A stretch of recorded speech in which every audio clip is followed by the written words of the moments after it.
U.S. stocks fell today as the Federal Reserve Chairman gave a stark warning to the nation and the world about the impact of President Trump's tariffs on the economy and inflation and higher prices for consumers. Let's bring in CNN's Phil Mattingly. Phil, what exactly did Chairman Powell have to say? I want to put this in three parts because I think it's helpful contextually. The past, the now, and the going forward. In the past, the chairman made very clear the U.S. economy right now is in a solid position, and that backs up everything we've seen in economic data over the course of the last several months on inflation, on unemployment, on growth.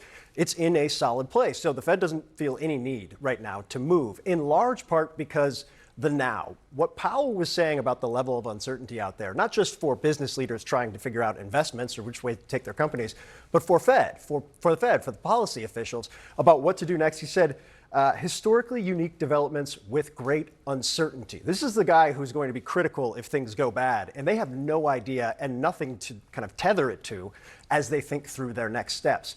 And then he said this.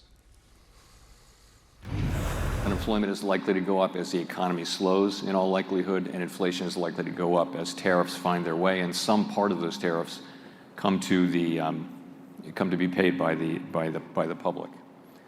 Now, that obviously runs counter to what President Trump and his economic team have said. Powell went on to say he believes it's going to stay that way for the balance of the year. So he expects this to be sustained over time. And the problem becomes if that starts to spiral on some level, right, where inflation is going up, growth and unemployment are sluggish or problematic, that runs directly into the dual mandate of the Fed. They're going to have to make a choice, and it's a very difficult one, which side to help. And usually it's one goes up but not the other. Yep. This would be a double-barreled shotgun. If inflation is high, you raise rates, you cool things down. If unemployment or growth is problematic, to have high unemployment and high inflation, it is at the worst case stagflation. It's a double whammy. Looking at the broader picture here, the Trump administration is taking on a lot, and they're facing a lot of heat all over the place. The economy, pressure from the courts on the deportation efforts. Now, obviously, it is the Trump administration's want, indeed the want of every politician, to act as if they're confident everything's going great. Are they feeling that way behind the scenes? They believe right now that what they have seen in the early stages of what countries are willing to put on the table is exactly the type of response that they would have wanted. The caveat to that is the rollout was not what the top economic officials would have thought or planned. The process going forward is so heavily contingent on making progress on bilateral deals that traditionally take years that the stakes are really high, and this is a high-wire act without a net. And they're also seeing things that I think underscore the market volatility right now. You know, retail sales numbers were at their highest level in 2 years. People are stocking up, right? They're trying to get in front of this. They're trying to front run inflation and prices that they know is going to go up. And then you have NVIDIA, the chip maker, taking a $5.5 billion charge today because of export controls that they thought their chips were created to cut underneath, meaning they believe, and this is showing, they are dead serious about the China element of this trade war, and it's probably going to be for a long time. With us now is Douglas Holtz-Eakin. He served as chief economist on the President's Council of Economic Advisors under President George W. Bush. He's now the president of the American Action Forum. Doug, thank you so much for being with us, as always. So you heard there from Jerome Powell, higher inflation, slower growth. Consumers are going to pick up the tab on a large part of these increased tariffs. What do you imagine is going to happen here if this scenario goes on without newly negotiated deals? Well, if things stay as they are now, I think what you'll see is a series of reports for the remainder of the data on March that'll be surprisingly strong. And everyone will think, oh, gee, maybe they didn't get this right, because people went out and bought things in anticipation of tariffs. A lot of businesses built their inventories in anticipation of these tariffs. And then I think once you get to the second quarter and start seeing the data, it's going to drop off sharply. And that's going to be exactly what the chairman was worried about, a real decline in the growth of employment, perhaps even a drop in employment, an increase in the rate of inflation. And the other part of his remarks are really devoted to his concern that inflation be a temporary and one-time phenomenon and not be allowed to become an enduring phenomenon, as we saw over the years since 2021. So it was, I think, a very, very clear warning to the American people and to the administration about the consequences of what's going on right now. Notably, President Trump says he's attending a meeting at the White House today with Japanese officials to negotiate tariffs What are you looking for to come out of that meeting? You would hope that we can find a way for the tariffs to be reduced, but remember, the negotiations are in principle focused on the so-called reciprocal tariffs, which got paused for 90 days. We still have in place a 10% universal tariff, an unprecedentedly large tariff for the United States. We have the steel, aluminum, and auto tariffs. He's promising pharmaceuticals and silicon chips and copper and lumber, and those tariffs by themselves are comparable to the tariffs known as the Smoot-Hawley tariffs in the Great Depression. So the things they're negotiating about leave in place an enormous tax increase on the American people and a real headwind to the capacity for this economy to continue to grow. Do you see the news that Japanese car maker Honda is going to shift some production to the U.S., partly due to tariffs, as a win, as a positive development? I don't see it as a win at all. You know, they're going to shift it because they want to try to maintain their part of the market share. But for the economy as a whole, the tariffs are what they are. And the American consumer is going to pay them. We're going to have the higher prices and slower growth. And in the end, we're not going to see a dramatic change in the production patterns. Honda was already here. They can moderately rearrange their production lines. But we're not going to see global car makers concentrate in the United States and produce only here. That's a very unlikely outcome. So Beijing has said that they are open to trade negotiations, but Trump has told his team at the White House that President Xi needs to make the first move. Some Trump administration officials told Chinese officials that Xi should request a call with Trump. I mean, who blinks first? Who picks up the phone first to call the other leader? I don't know. The history of these kinds of episodes, trade wars, are tit for tat. And the really, I think, troubling part is that they take a long time to unwind. The last great trade war in the Great Depression, we spent most of the remainder of the 20th century with the GATT rounds and the WTO unwinding those tariffs. It was decades, not years in unwinding. And that's the way we cemented in place economic alliances to confront the Soviet Union. It would be wise, if we're concerned about China, to be doing that work with our other allies in Europe and the Pacific region instead of confronting them and losing their support. Doug, I had a really fascinating conversation with Kevin O'Leary earlier this hour, and he was talking about the potential for there to be some kind of European Union-like alliance between the United States, Canada, and even Mexico, perhaps a unified currency, a sort of a Schengen zone where people can travel freely with a unified passport. Is that realistic, number one? And number two, would that provide enough economic weight to the United States and its allies in North America to really compete with China moving forward on energy and AI and all the other breadth of competitive issues between the two nations?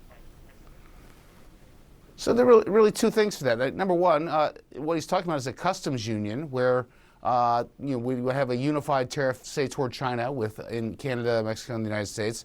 And I think the president, in his heart of hearts, would like something like that. He's very frustrated by the fact that the tariffs he put on China back in 2018, they turned around and started shipping things to Mexico and then into the U.S., to Canada and then into the U.S. So I understand that.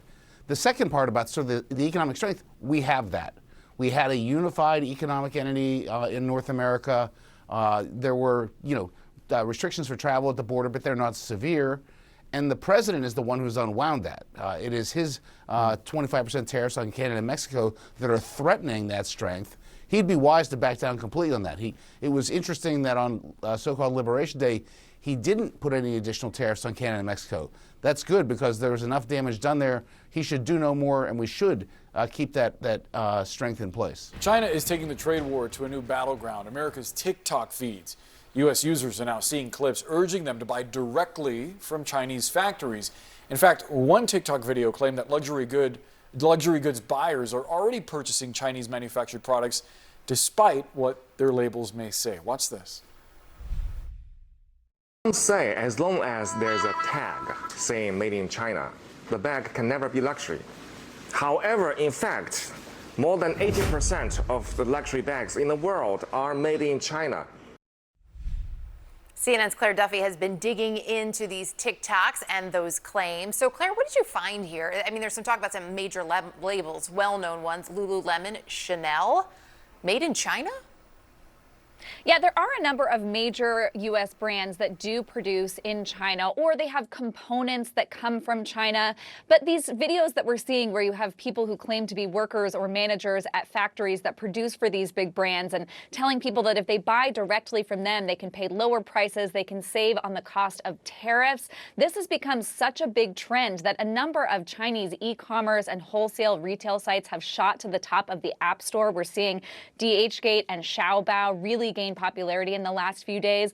But experts warn that the people in those videos are almost certainly not the owners or workers at factories that manufacture for big brands.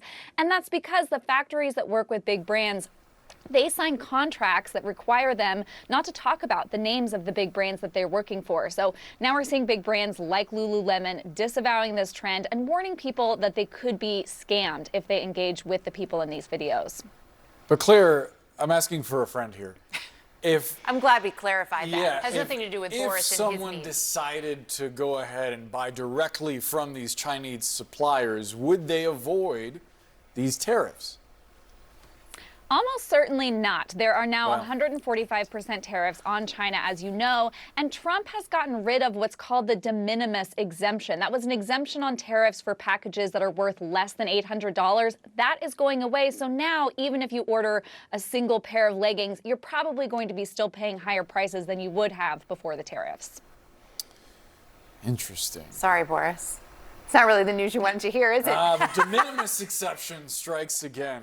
Claire Duffy, thanks so much. Appreciate it. So we've been watching markets for what feels like about 2 weeks now. It feels like a long time. Yeah. But every day it is remarkable how every day there is something new. And the way that we watch it play, right? So maybe 25 minutes ago, the Dow was down 2.3%. Now it's recovered half a percentage point. Yeah. But this, of course, is what we're watching after those comments from the Fed chair. And you could track exactly when those comments came out. Right around 1:30 p.m., you see that dip. There was a blip of green earlier in the day. But of course, all this comes as there's so much uncertainty about when some of these deals that the White House has stipulated may come from other nations may be brokered. We know that President Trump is meeting with Japanese leadership today. Perhaps there's an announcement on the horizon. Maybe we will be watching. But yeah, there are a lot of questions to your point about when there will be one of those deals announced and what it will ultimately mean. Could it make other deals follow along? The close of the day on Wall Street. There is the closing bell right there.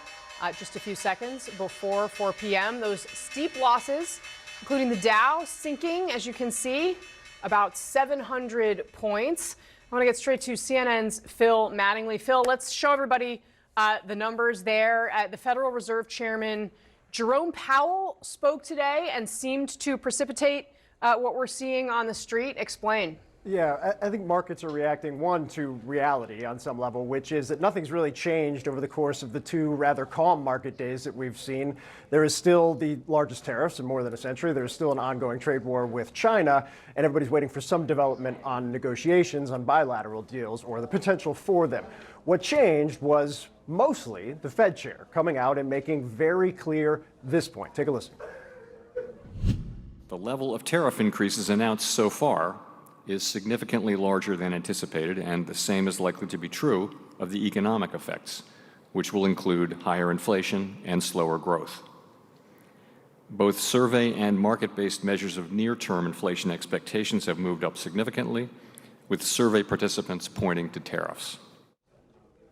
Now, Casey, on top of that, there were two additional points Powell made building off of what you just heard that I think are extremely critical to pay attention to right now. One, the expectations are that situation he was describing on economic conditions and inflation is a situation that he said expected to play out over the balance of the year. So it's going to be longer term. It's not going to be something that turns around immediately.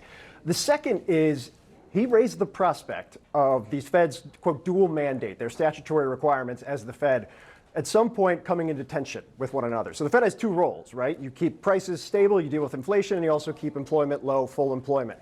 When those two things run into one another, what he's saying, to translate, is the potential for stagflation, something we haven't seen in a real tangible way since the 1970s. It is the worst nightmare for a Fed chair because what they can do with rates, what they can do with QE, handles one of those issues. When they're running into one another, which isn't supposed to happen, they're out of tools. You're kind of like a soccer goalie that has to pick on a penalty kick which way you're going to dive and just hope you pick the right direction. That is a pretty stark warning. And I think that, more than anything else, is what markets are paying attention to. Yeah, for sure. And of course, the Fed chairman is so measured in the way that he speaks. It makes the weight of a statement like this all that much heavier. Obviously, we have other public figures who are not so restrained and careful with the words that they choose. He does not share that characteristic. Phil Mattingly, always grateful to have you start the show. Thanks very much. All right, our panel is here. CNN legal analyst Elliot Williams, CNN political director and our Washington bureau chief David Chalian, CNN political commentator, former Biden White House communications director Kate Bedingfield is here, and CNN senior political commentator Scott Jennings back again. Thank you all for being here. Really appreciate it. David Chalian, let me start with you, big picture on this economic situation. Obviously, there are a number of battles that the White House seems eager to fight with Democrats. We're going to get to some of that later on in the show.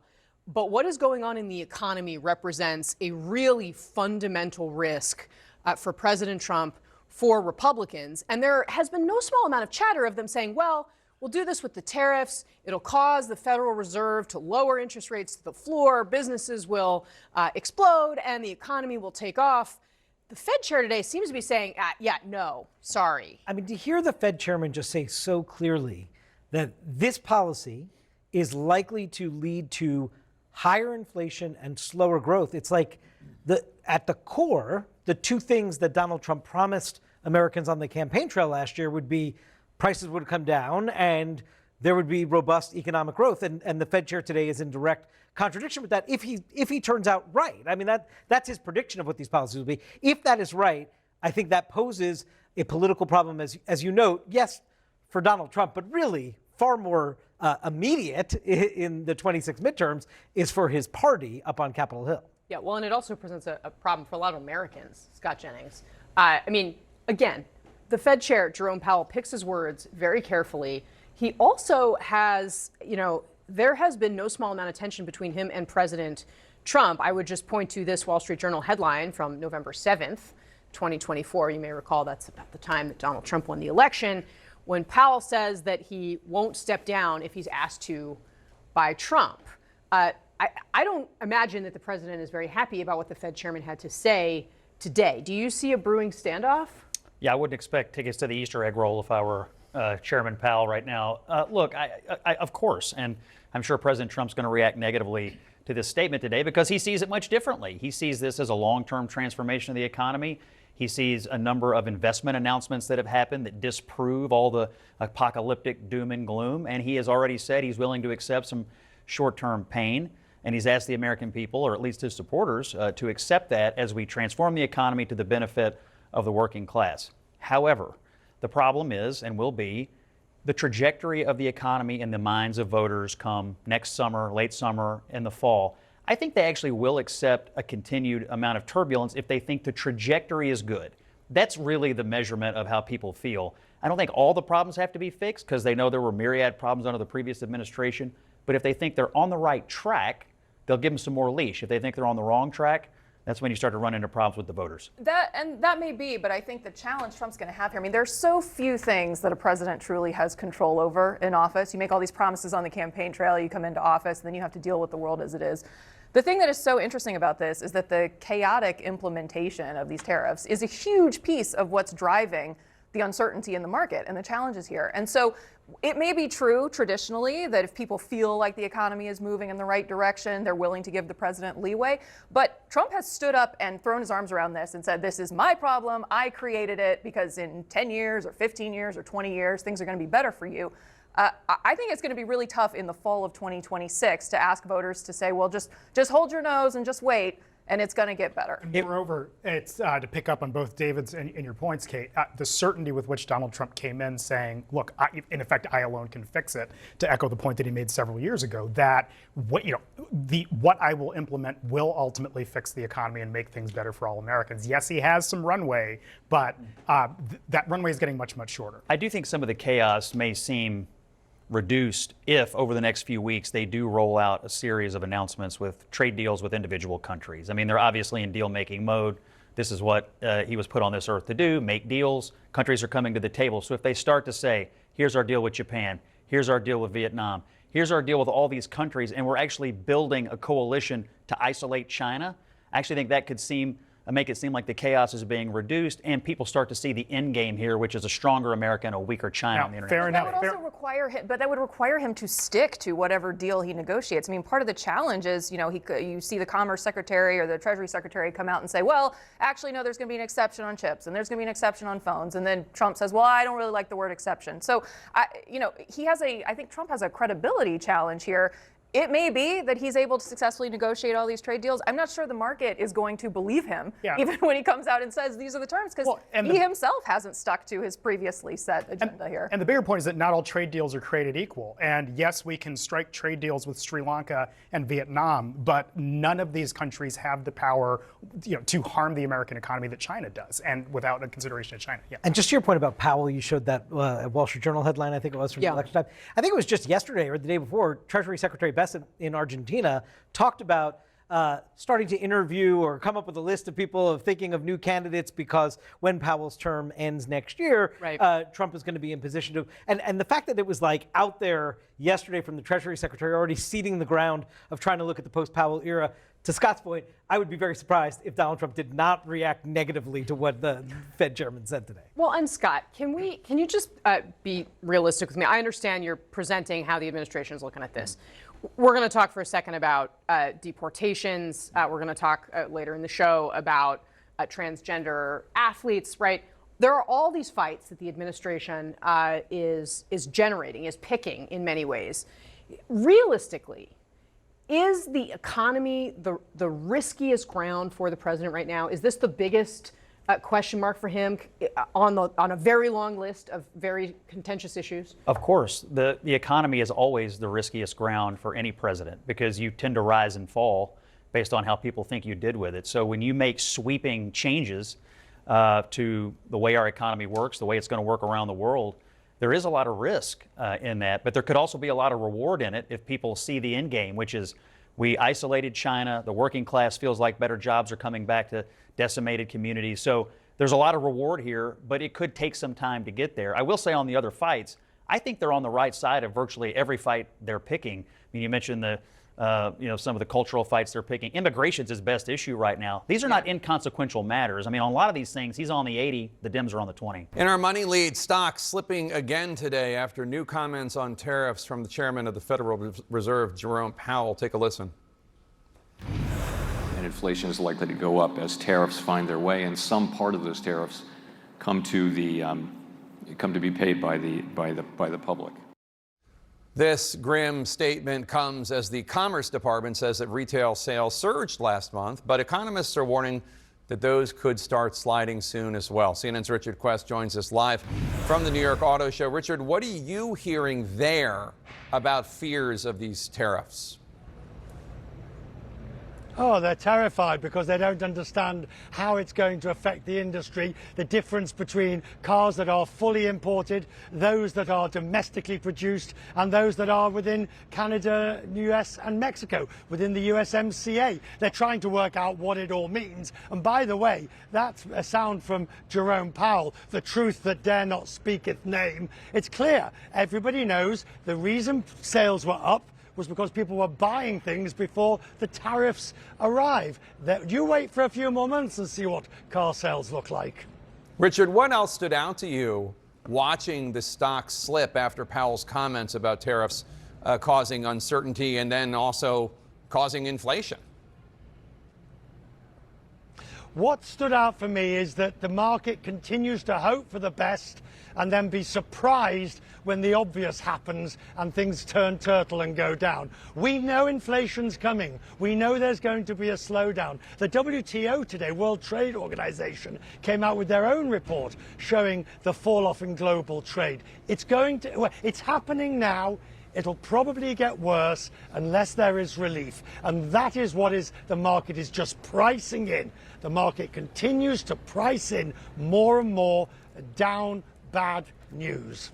Richard Quest, thank you so much. We've been talking for weeks now with small business owners coast to coast about Trump tariffs. Some of them support Trump, some of them don't. Some of them are happy for the tariffs, most of them are not. And not all of these business people are actually so far away from the White House. Diane Gross and Khalid Pitts, for example, are the co-owners of Cork Wine Bar here in D.C. It's a great place. You should check it out if you're in D.C. Diane, the business imports wine from the EU and other countries. There's still a tariff on that, even with the 90-day pause. How are you handling the costs right now? Do they just get passed on to the consumer? Well, first, Jake, let's first say thank you very much for having us on and for keeping this issue in the top of minds of the American public. As you said, we're a small, independently owned and run hospitality business. Not unlike other hospitality places across the country, we are more than just a place to eat and drink. We're a part of the economic and cultural impact of these communities. Small businesses like ours employ 3% of the U.S. workforce. We generate $75 billion in wages and over $209 billion in revenue for these communities across the country. And a raise in the tariff, which is a tax, will have a significant impact on our businesses across the country, more importantly, on our customers and the guests we serve.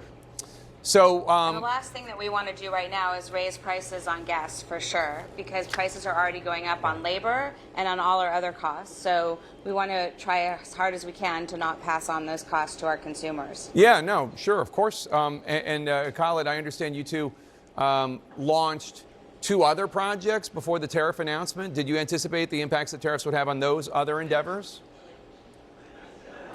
No, we signed those leases before the tariffs were introduced. What were they, if you don't mind my asking? One business actually is another wine store and wine bar where we signed the lease actually 2 days before the tariffs were announced. So you can imagine how surprised and concerned we were when the original announcement of 200% tariffs took place. And the other is going to be a fast casual restaurant, which is our concern is with the food costs on the tariff costs on food for that, and also some of the costs for the supplies and the different things that we will be using to build out the kitchen and the other parts of the restaurant. Do you find customers more likely to order, for example, a wine from Napa than from France? Well, unfortunately, we specialize in old world wines, so 95% of our wines come from the EU, so we don't really have that opportunity to offer them an alternative. We do have a small selection of wines from the US, but primarily in the 17 years we've been in existence, we have focused on and built our brand on old world wines, so France, Italy, Spain, Germany, and Austria. And that's what we do. So there's not a lot of opportunity for us to pivot to something else. And also there's not enough U.S. wine, even if we wanted to pivot, to be able to offer that to our guests. So for us, we're very dependent on European imports, and we're very dependent on it to run our small business. I think that, Jake, there's a misnomer that this will help the American producer. This will actually hurt the American producer and the American independent wine importer.